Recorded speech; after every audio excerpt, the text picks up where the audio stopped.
Net کے اوپر ہاتھ مارنے کے بعد اگر کوئی عالم نکل کے آتا ہے تو معلوم نہیں کس طرح کی چیزیں اس کو اچھی لگنے لگے اور کن چیزوں سے وہ فائدہ اٹھانے لگے. اور پھر نیٹ بڑا سمجھدار ہوتا ہے. آپ نے ایک مرتبہ جسے ٹچ کیا اسی طرح کی پیچھے لائنیں لگا دے گا آپ کے پاس.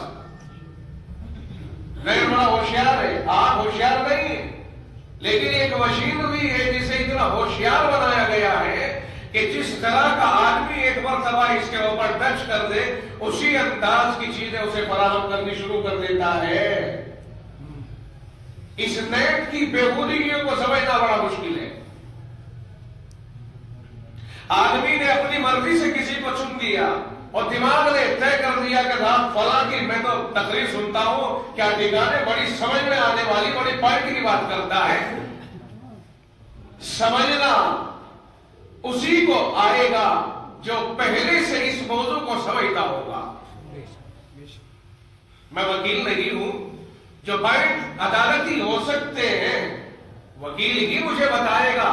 میں مولوی ہوں مسائل میں بتا سکتا ہوں قرآن کریم کی آیتیں میں بتا سکتا ہوں لیکن جو پوائنٹ وہاں چلنے والے ہیں وہ مجھے وکیل سے ہی پوچھنے پڑیں گے. میں وکیلوں کے شعبے میں دخل اندازی نہیں کر سکتا.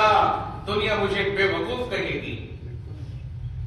ڈاکٹر اپنے فن کا ماہر ہوتا ہے. اسے جسم کے سلسلے میں عوارضات کو سامنے رکھتے ہوئے علاج کا مرکہ حاصل ہوتا ہے.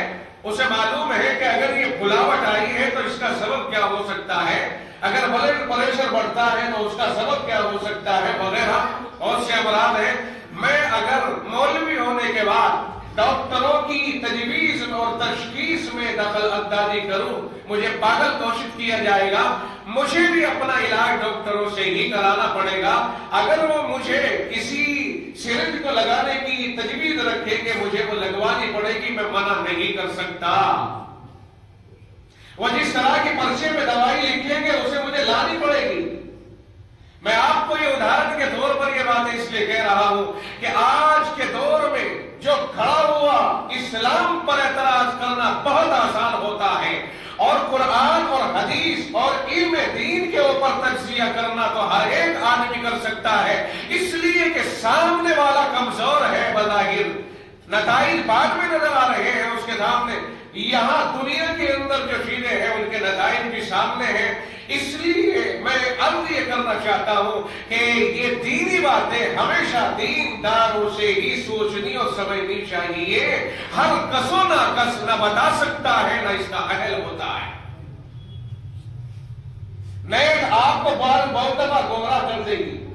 نیٹ پہ بڑے بڑے مکار و عیار پڑے ہوئے ہیں جو آپ کے ایمان چھیننے کے لیے باضابطہ طریقے پر محنتیں کر رہے ہیں.